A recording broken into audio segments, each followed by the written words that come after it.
Okay, మరి ఆలస్యం చేయకుండా అలీ గారి మాటలు వినేద్దాము. అలీ గారు, సినిమాలో చాలాసేపు మీ మాటలు కట్ చేశారు. గొంతుకు పోయినట్టు. పోయింది. అందరికీ నమస్కారం అండి. పాత్రిక మిత్రులకి, మీడియా సోదరులకి, వేదిక మీద ఉన్న సురభి కుటుంబానికి, అలాగే మా డైరెక్టర్ అర్జున్ సాయికి, మా హీరో, అండ్ ఇక చాలామంది అభి, వీళ్ళందరూ ఈ సినిమాలో ఒకరోజు షూటింగ్ చేస్తుంటే అప్పుడప్పుడు కోట గారు ఫోన్ చేస్తున్నారు. ఎరా ఎక్కడా అన్నాడు. బాబాయ్ షూటింగ్లో ఉన్నాను. అప్పుడు సినిమా పేరు హరే రామ హరే కృష్ణ. అంటే ఎవరెవరు ఆర్టిస్టులు అన్నాడు ఆయన. ఒక డజన్ పైన ఉన్నారు బాబాయ్ అన్న. నన్ను పెట్టుకోలేదేంటి అన్నాడు ఆయన. అలా కాదు బాబాయ్, కొంచెం యంగ్ బ్యాచ్ అంటే నేను బోల్డ్ అయిపోయానా అన్నాడు ఆయన.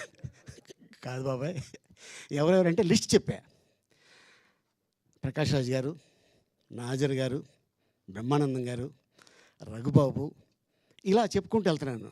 అబ్బో అంత పెద్ద కళాకారులే అన్నాడు ఆయన. మాకంట పెద్ద కళాకారులు ఇక్కడ ఉన్నారు బాబాయ్ అన్న. ఎవరో అన్నాడు. సురభి కుటుంబం ఉంది ఇక్కడ అన్న. అరే వాళ్ళు మామూలు కాదు రో, మనకంట గొప్ప ఆర్టిస్టులు అన్నాడు ఆయన. అంటే అంత గొప్ప ఆర్టిస్ట్ అయి ఉండి వీళ్ళ గురించి ఆయన పొగడాడంటే ఇది మామూలు విషయం కాదు. ఎందుకంటే సినిమాలో చేసేది వేరు, వేదిక మీద చేసేది వేరు. సినిమా బాగాలేదంటే వన్ మోర్ కట్, లేదంటే ఇంకో వన్ మోర్. బట్ వేదిక ఆ చివరిలో కూర్చున్న వ్యక్తికి కూడా వినిపించాలి. అందుకే వీళ్ళు గట్టిగా మాట్లాడటం అలవాటు. చూడండి, స్వర్గీయులు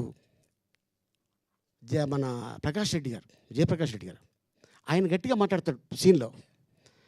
ఎందుకంటే అలవాటు వాళ్ళకి ఆ స్టేజ్ మీద చేసి, అతడు సీన్లో ఎందుకంటే అలవాటు వాళ్ళకి ఆ స్టేజ్ మీద చేసి. అలాగే కొండవలస గారు, ఆయన కూడా ఇక్కడ మాట్లాడితే ఆల్మోస్ట్ ప్యారడైజ్ దాకా వినపడుద్ది. ఎవడో చూడు పక్కన ఎవడో నడుస్తాడు, లేసాడు ఇక్కడ కాదండి, అది ఫిలిం నగర్లో ఉన్నాడు ఆయన అని. అయ్యి బాబు ఇంత సౌండ్ ఉంది ఏంటంటే.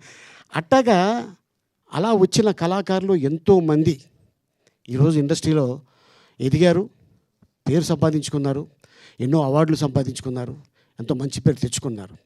అలాగే గ్రేట్ అక్కినేని నాగేశ్వరరావు గారు అలాగ వేదిక మీద ఒక సీన్ చేస్తున్నప్పుడు చూసి, గెటప్ కూడా ఆయన లేడీ గెటప్ తోటి డ్రామా చేస్తే చూసి మెచ్చి అప్పుడు ఇండస్ట్రీలోకి వెళ్ళటం జరిగింది.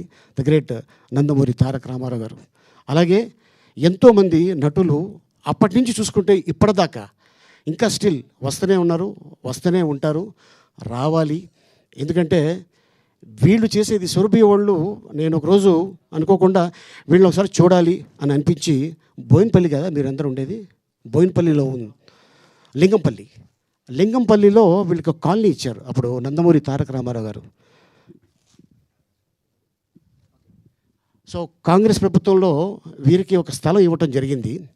దాంట్లో వీళ్ళు చిన్న చిన్న ఇల్లులు కట్టుకొని ఉన్నారు పాపం. ఎందుకంటే నాటకాల సీజన్ లేదు, అందరూ టీవీ లేకపోతే సినిమా.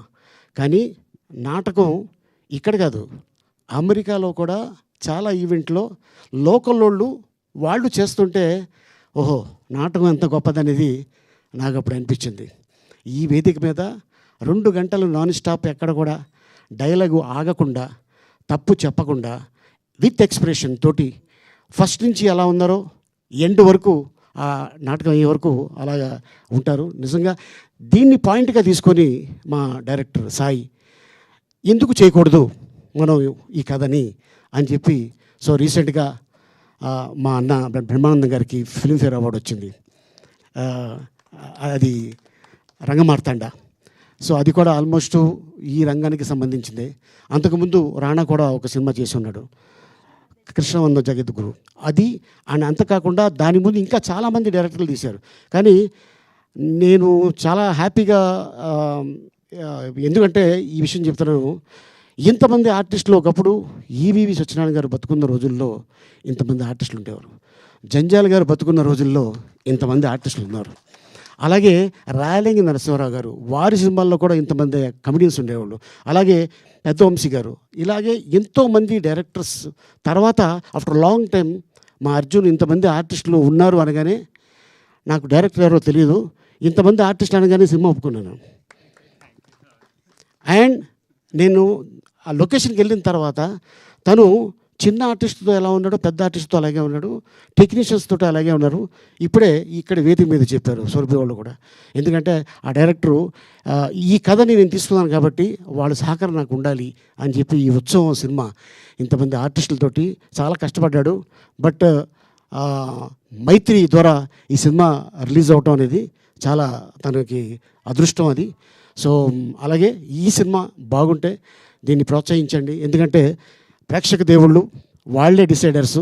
ఒక సినిమా తీసుకెళ్ళాలంటే, పెద్ద హిట్ చేయాలంటే మీ తర్వాతనే ఇంకా. సో ఎలాగో మనం సక్సెస్ఫుల్గా వినాయక చవితి అయిపోయింది కాబట్టి డెఫినెట్గా జనాలు నెక్స్ట్ మళ్ళీ థియేటర్కి వస్తారు. ఈ సినిమాని ఇంకా పెద్ద సక్సెస్ చేస్తారని ఆశిస్తున్నాను. థ్యాంక్ యూ, ఈ అవకాశం కల్పించినందుకు మీ అందరికీ. Thank you sir, thank you so much.